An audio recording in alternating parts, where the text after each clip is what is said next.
Saan bang kamera? Oh, humarap ko sa kamera. Oh, fix man, oh. Mamatay man ako.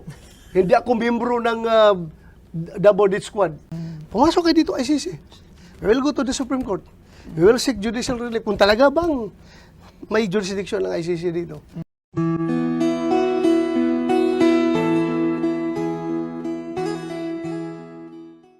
Ako po si Karen Davila, napapanood nyo kami ngayon sa ABS-CBN News YouTube channel. At makakasama natin ngayon, kilala siya bilang isa sa mga malalapit na kaalyado ni dating Pangulong Rodrigo Duterte. Itinalagang PNP chief noong 2016, siya ang itinuturing na chief architect ng kampanya laban sa droga ng nakaraang administrasyon.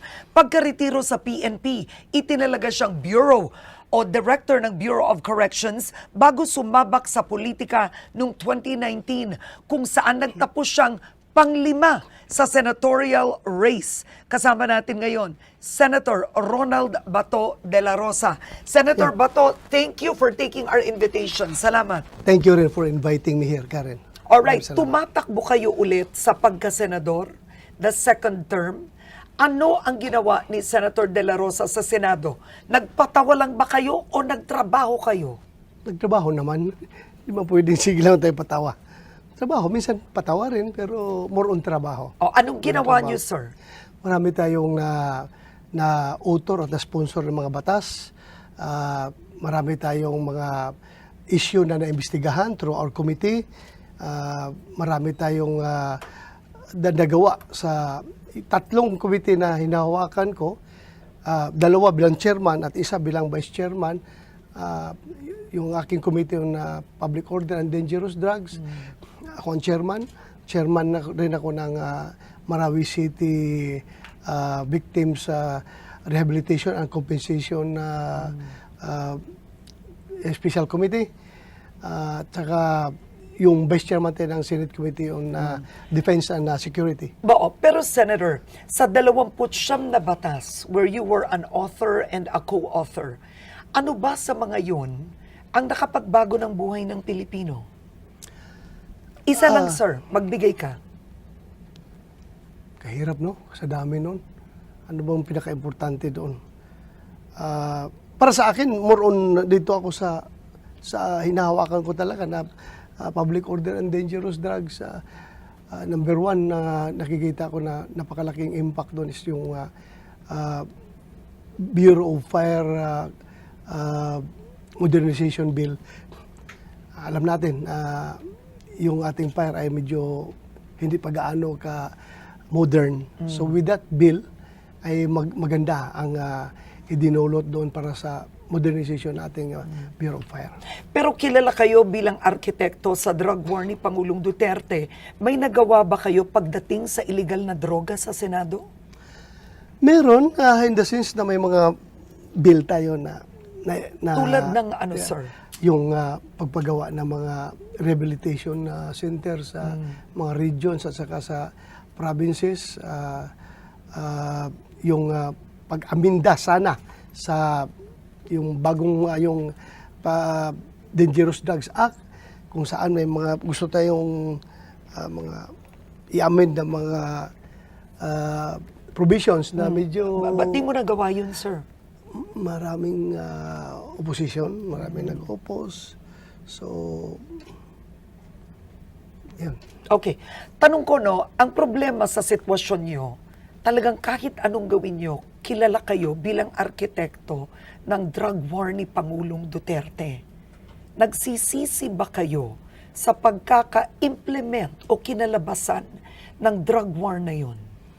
Hindi ako nagsisisi. In fact, nagpapasalamat pa ako. Wala kang babaguhin doon? Wala akong mabaguhin. Kaya nga ako naging senador dahil doon sa drug war. Diba? So, ganun. Pero Ako mahigit sabihin, 20,000 katao sinasabing namatay. sinasabi lang nila yan. Pero Marami collateral damage daw. May hirap. Actually, ang official data is 6,000 plus lang. Kahit na 6,000, marami pa rin yan, di ba? But then again, alam mo, kung hindi mo seryosohin yung war on drugs, walang war na mangyayari. Patuloy ang drugs. Walang war. Okay. So, kailangan talagang alam mo na. Okay. Seryoso yun. Now, in 2019, you were quoted, may namatay na bata, 3-year-old, dahil sa drug war. Sinabi mo, shit happens. At talaga naman, shit happens. There are Pero times. tama ba yun na sabihin yun? I don't know anong context na gustong palabasin niyo. Basta sa akin, kami, Pero bata namatay, 3-year-old, sinabi mo, shit happens. I am not referring to the child. I am referring to the operation. Yung operation na pumalpak, na tinamaan yung bata. Hindi ko sinasabing shit yung bata. Shit yung operation. Shit happens Pero yung result ng operation. pinarusahan mo ba, sir, yung mga polis? Uy, iniimbestigahan yun at nagkakaso yung mga pulis na involved. Pinuntahan mo ba yung magulang ng biktima? I don't know kung napuntahan ko. Hindi ko maalala. Yun ang tanong eh. Ang tanong ng marami, napaka-heartless nung drug war sa ordinaryong tao. Hindi mo man lang binisita yung bata. Alam mo, kung heartless ako, Karen, hindi kami nag-launch ng war on drugs. Kung heartless ako, kaya namin ginawa ni Pangulong Duterte yun dahil mahal namin ang kabataan na maisalba ang kabataan sa problema sa illegal na droga. Kung wala akong pakialam, ano pakialam ko? Chief PNP ako. After mag-retire ako, may retirement ako, bakit pa ako papasok sa problema? Dahil iniisip namin ang future generation ng Pilipinas. Kasi kung hindi natin gawin ang war on drugs, magkakaroon tayo ng mga politiko. Balang araw, magkakaroon tayo ng presidente na addict. Pero Hindi mo pigilan yan. Dahil ang droga, grabing kalat ng droga. Pero ang akusasyon ni dating Senator Antonio Trillanes, si Duterte, ay actually ang biggest drug protector. Andiyan na naman, naniwala ka kay Trillanes hanggang ngayon, naniwala ka pa dyan sa tao na yan. Ako hindi naman paano yung mga dokumentong pinalabas niya? May May BPI Julia Vargas. Huwag mo dito. Wala. Okay. Ayaw ko pag-usapan yung kasing tao na yan. Wala. Nabubuisit ako. Ay, alam mo, pasensya na kayo, mahirap pong hindi konti tumawa pag si Senator ang karap. Kasi ganun po kayo sa issue. Eto, malaki today. Si DOJ Secretary Boying Remulla, sinabi po niya, they are willing to engage with the ICC. Go ahead. Anong reaction mo doon? Go ahead kung anong gusto na. Hindi namin sila makontrol. Hindi namin sila makontrol. Kung i-engage sila yung ICC, sige lang. Go ahead. Basta ako, very solid yung aking paniniwala na walang jurisdiction ang ICC sa ating bansa. Pumasok kayo dito ICC. We will go to the Supreme Court. We will seek judicial relief. Kung talaga bang may jurisdiction ng ICC dito. Very clear yan. Oo. Very clear yan na yung kanila ginawa na pag hingi nila ng permiso, yung prosecutor, pag hingi nila ng permiso sa court na mag-conduct ng investigation, effective na ang ating withdrawal sa membership. So, very clear, wala silang jurisdiction. May dalawang judge, may dissenting opinion, in-explain nila sa dissenting opinion yan. Pero tatalo lang sila dahil tatlo ang bumoto for, dalawa lang against. So, diyan mo makikita ngayon that ICC is not for justice. It is all about control. Gusto lang kontrolin yung mga membro nila sa ICC. Ngayon, Senator, nakatanggap ka na ba ng sulat o email sa ICC? Wala. Totoo ba yan? Wala Sinabi ko- mo may natanggap ka, hindi mo May tinignan. tawag May sa tawag. opisina. Oh. Meron, Pero bakit ko sila entertainin? That is tantamount to acknowledging or recognizing their jurisdiction over us. Kapag entertaining ko sila, umalis kayo. Wala kayong pakialam dito sa amin. Leave us alone. We can do our job here. May lumabas na dokumento na allegedly isa kayo sa 4 na suspects doon sa Duterte drug war na ipinalabas. Once again, nung paborito niyong individual, si dating Senador Antonio Trillanes sa X. Ang tanong ko, may nakuha na ba kayong official na dokumento, any official communication that you are one of the suspects? You are being investigated? Kahit na may matanggap ako o wala, alam ko kapag ICC ang pag-usapan, kasama ako dyan. Pero wala ako officially, wala akong natanggap. Tanong ko, kunwari, no, dumating ang ICC, magtatago ba kayo? Tago. Kung mag-cooperate ang ating gobyerno, let's cross the bridge when the bridge is constructed. So, teka lang. So, posible. Alam mo, sinabi to ni Senator Ping Lacson, ginamit daw niya within the law. Iniwasan niya maaresto. Gagawin niyo ba yun? Secret, Gusto mo. So, kasi Gusto mo si malaman. Laila de Lima, ang lakas ng loob, nagpahuli. O, ito tanong ko. Ibig mo Sa sabihin- totoo lang, ibig mo- nagsisisi ka ba na si Laila de Lima nakulong? Hindi. Bakit ako Hanggang magsisisi? ngayon- Pero hanggang ngayon pinaninindigan nyo na si Laila de Lima talagang tumanggap That ng time drug kasi money. nung pinahil yung kaso, mabigat yung mga testimonya ang binigay ng mga witnesses. But do you believe now they were wrong? Lahat sila, they recanted. Kung nag-recant man sila, that's water under the bridge. Dahil at that time talaga, siya ang tinuturo. O ano magawa ngayon ng DOJ kung hindi entertainin yung kaso? Pero ang andyan tanong ko, yun. dapat ba na-detain yun ng 7 years? Hindi ba pang-aabuso yun ng panahon ni Pangulong Duterte? Pang-abuso kung walang warrant of arrest. Pero may warrant of arrest eh. Nakakulong siya dahil may warrant of arrest siya. So But- anong abuso na Walang abuso yun, That not was legal. convicted. Everything was perfectly legal. Kahit hindi siya convicted, that is the process of law. That is the due process. Kinulong siya dahil may warrant siya while ongoing ang kaso. So anong pang-abuso na ginawa ng administrasyon ang doon? tanong ko, 7 years, no conviction? Regardless, kung pag magsabi ka ng abuso, yung You Yung ginawa is you don't beyond the see law. it as a political vindictiveness on the part of the former president? bakit naman mag-vindictiveness ang sasabihin mo na kung may ebidensya? Oh. Lumabas, wala Porke pala. Nag-recant nga lahat. Nag-recant nga sila, hayaan mo sila because the circumstances before is different from the circumstances now. Oh, wala na si Duterte, ginamit sila, yung mga tao na yan. So you really Iba. tanong ko lang, you believe until today, drug protector si Laila de Lima? You believe it? Wala akong sinasabing I believe na Okay. drug protector siya. Okay. Pero I believe on the veracity of yung mga ginagawa ng DOJ, bakit siya napaila ng kaso? Alright. Walang politika doon, Karen. Walang politika. Okay, sinabi mo noon, June 27, 2024, sa kapihan sa Senado, may human rights violation talaga sa war on drugs. Meron. Bakit hindi magkakabayo rito? May namatay nga na bata, may binaril nga bata. So kung gano'n na may human rights violation, is it fair to say that Oplan Tokang was not a success? No, it was a success.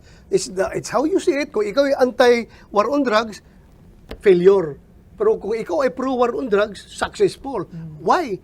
1.6 million nag-surrender. 300,000 ang nakulong, nahuli. Buhay lahat yun. Ang daming tao na nagsasabi na nagpapasalamat sa war on drugs dahil safe na yung kanilang environment. So, for us, it's a great success. Kung ikaw ay anti-drug war o ikaw ay sindikato ng droga, failure, sabihin mo, failure yan dahil patay ang bata. Doon ka magkukonsentrate sa negative na kukunti at kinalimutan mo yung pangkalahatan ng napakalaking magandang idinulot ng war on drugs. Pagdating sa peace and order. Ngayon, Mas malala ba ngayon? malala. Tanungin mo mga barangay kapitan, pumunta ka. Punta ka doon sa ground. Tanungin mo mga barangay kapitan, wala kang marinig na barangay kapitan na magsabi na, Sir, okay ang aming sitwasyon sa drugs. Perfect na, wala na problema. Halos lahat magsasabi sa iyo na hindi nga natin tinatanong lalapit sa atin, magsusumbong. Sir, Okay. andyan na naman sila, sir, nagkakalat na naman, noon nagsipaglayasan yan. So, mas Nagsipagtago. malala ngayon. Ngayon, andyan na naman, parang candy na naman na binibinta yung drug sa kalsada. Eto, maiba kasi kukuha na tayo ng tanong dito, pero may gusto ko tanong sa iyo. Dalawa ang muka ni Senator Bato de la Rosa. Ang author ng Oplan Tokang at sinasabing mamamatay tao ng ilan at nasa TikTok sumasayaw. Sino ba talaga ang Senator Bato? Basta, sabihin ko lang sa inyo na si Senator Bato ay matapang, galit, o kaya sabihin mo, cruel. Cruel ako sa mga kriminal. Cruel ako sa mga taong naglalapastangan sa kanyang kapwa-tao. Pero ako'y napakalambot ang aking puso sa mga taong kinakawawa. Malambot ang puso ko. Kaya nga ako naging cruel because malambot ang puso ko. Yan ang aking personalidad. Kaya ako galit na galit dahil mahal na mahal ko yung tao. May tanong ako, may napatay ka na ba na pinagsisihan niyo? Hindi man ako actually lahat ng napatay ko, nagsisisi ako. Bakit buhay yan eh. Kahit nag-ano kasama yung tao na yan, ako, after nang maka-enkwentro ako, tapos may mapatay, pupunta ka ako ng simbahan. Hihingi ako ng patawad kay Lord. Lord, kahit nag-ano kasama yung tao na yun, he deserved to live. Dahil tao pa rin siya. Pero kung hindi ko rin siya patayin, ako ang mamamatay. Nagbabarilan kami. Alangan naman i-offer ko yung katawan ko, pamatay ako, paano lang pamilya ko? So, we have to protect ourselves. Okay. We are law enforcers. We have to enforce the law. So, Davao Death Squad, kasali ka ba? Hindi ka kasali. Sabi ni Duterte, ayan, si Bato, kasali yan. Parang hindi mo kilala si Duterte kung magbero, no? Biro ba yun? Ay, sus, klaro naman ang bero. So, Tingnan mo yung succeeding. Huwag ka mag-concentrate doon sa pagsabi na gano'n. Afterwards, kung ano pinagsasabi niya, makikita mo talaga biro yung ginawa niya. Ako, kasama ang kamera. Humarap ko sa kamera. Fix man, mamatay man ako. Hindi ako membro ng Davao Death Squad. May napatay na akong tao sa legal na pag-implemental ng batas sa paggira, mga enkwentro sa mga kriminal, na mga NPA, na mga extremist, na mga Southern Philippines extremists, may napatay ako. Pero hindi ako pumapatay ng tao na nakaluhod o kaya walang kalaban-laban. Hindi po ako ganyan. Hindi ako ganyan. alright, okay, pumili na kayo, wag sumilip, bigay sa akin. Okay. Quickly fast tayo. Anong masasabi nyo sa paggamit ng confidential funds ni VP Sara Duterte? Tama o mali? Masasabi kung Sa paggamit ng confidential funds ni VP Sara. well, since it's confidential, bahala sila kung paano nila gamitin yan. Basta, hindi nila ibulsa. Yun lang sa akin. Kung ginamit nila yan, gamitin lang at i-justify lang. May kuha naman na nag-imbestiga. So, paimbestigahan mo sa kuha kung mayroong mga pagkakamali.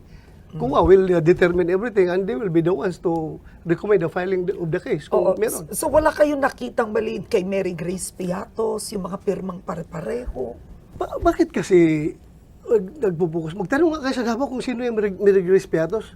Kilala niyo Maraming Piatos na sa Davao. Totoo ba to, sir? Ito naman. Mamatay ko! Lupa doon sa likod ng City High. Lupa yan ng mga Piatos. Punta ka sa Bunawan. May mga Piatos dyan. Hindi ko lang alam kung sino si Mary Grace, ha? Pero maraming Piatos dyan. Huwag mo yung sabihin na non-existent yung tao niyan. Walang birth certificate. Ay, papahanap nga niyo kung pwede naman kasi gumawa ka ng pangalan, mag-codename ka para it's intelligence Okay. operations, Alright. confidential operations. To hide the identity of that person, they can assume nom de guerre, they can assume their code name. Pwede man gano'n. Pero pag sabihin mong, Piatos, that's an insult na pakayaman ng mga Piatos sa Davao. Ang lalaki ng lupa ng mga Piatos sa Davao. Merong Piatos sa Sige, Davao. you got me there. Okay, Yes. next question. Talaga si Senator. Okay, anong pananaw mo sa breakup ng Uniteam? Dati nag-iibigan, nagmamangalan, Marcos Duterte. Because of greed, of power. Gusto Really? Sino ang greedy? Do not let me identify. Basta, merong tao nandyan sa unity team na gustong Sino na nga? gustong magpapatuloy sa power at gustong hawakan ang Pilipinas, kaya ginigiba ang magiging next president. So itago mo sa pangalan. Ha? Ano yung pangalan? Itago mo. Lakos. Sige. Okay, sunod. Diyos ko. Ano ba to? Okay, next. Sa inyong pananaw, maituturing bang pork barrel ang akap? Kung yan ay ginamit ng mga congressman at para pamulitika, parang pork barrel na rin yan. Pero actually, yung pagkagawa niyan, it's not pork barrel. Kasi legal yan. Ang sabi nga ng Supreme Court is yung mga pork barrel is ayun yung mga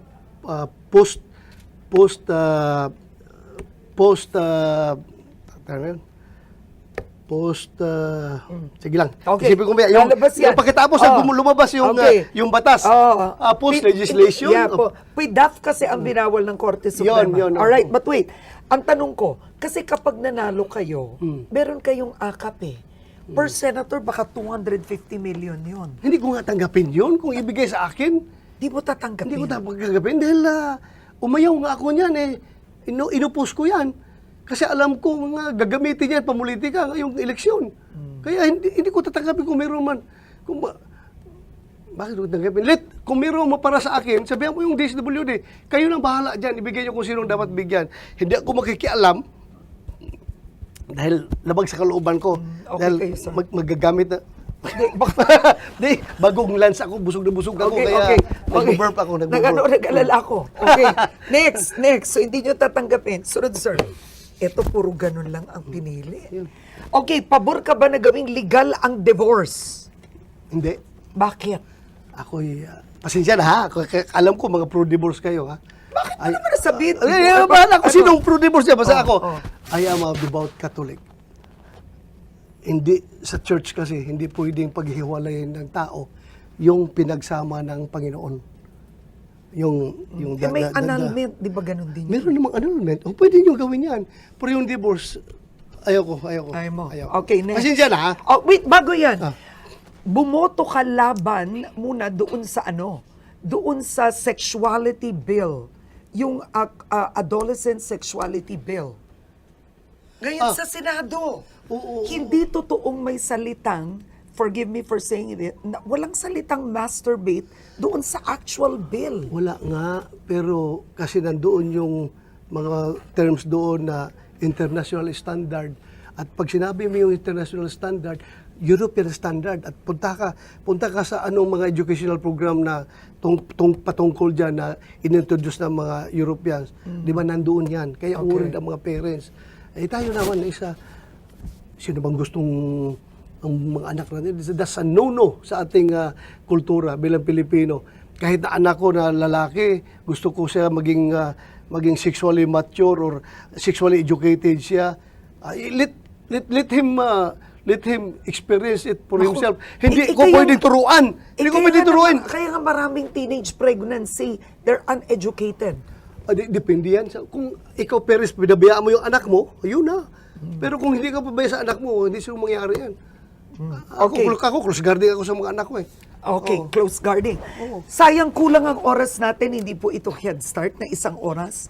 Pero bakit kayo dapat mahalal muli? Nanliligaw kayo ngayon sa mga botante for a second Senate term. 6 more years. Bakit? Bakit dapat nandun si Bato de la Rosa? Pakahirap na tanong yan, no? Masyado self-serving na tanong yan eh. Bakit? Ba't ka kailangan sa Senado, sir? With my wealth of experience sa law enforcement and with my pinanggalingan ko na talagang dirt poor, hirap na hirap, ako napakadaling mag-connect sa pinakamahirap na tao sa ating komunidad at ako napakadaling umintindi sa kapulisan, sa lahat ng law enforcement agency, lahat ng military uniform personnel. Ako napakadaling makaintindi sa sitwasyon. Ako alam ko kung sila ay gumagawa ng tama or sila ay gumagawa ng pang-abuso because I've been there, done that, and I know everything about the organization. So yan ang pinaka-importante at saka ang pinaka-importante. Hindi ko sinasabi yung ibang kandidato hindi malinis ang puso. I am claiming na ako ang may pinakamalinis na puso. Bahala na kung i-dispute nila, basta I believe. Huwag na natin gamitin yung pinakamalinis na puso. Ako ang may napakalinis na puso na senador. Ako, napakalinis na puso ko. Wala akong ibang intensyon kundi magserbisyo. Ayaw kong, bakit ka mangurap na di mo magdala yung pera niya pag namatay ka, di ba? Basta ako, serbisyo lang sa akin, serbisyo lang ko, ano magawa ko. Kung ayaw ng taong bayan na pabalikin ako dahil ayaw lang serbisyo ko, din ano magagawa ko? Uwi ako sa bahay, Davao at guhuman pang kamuti.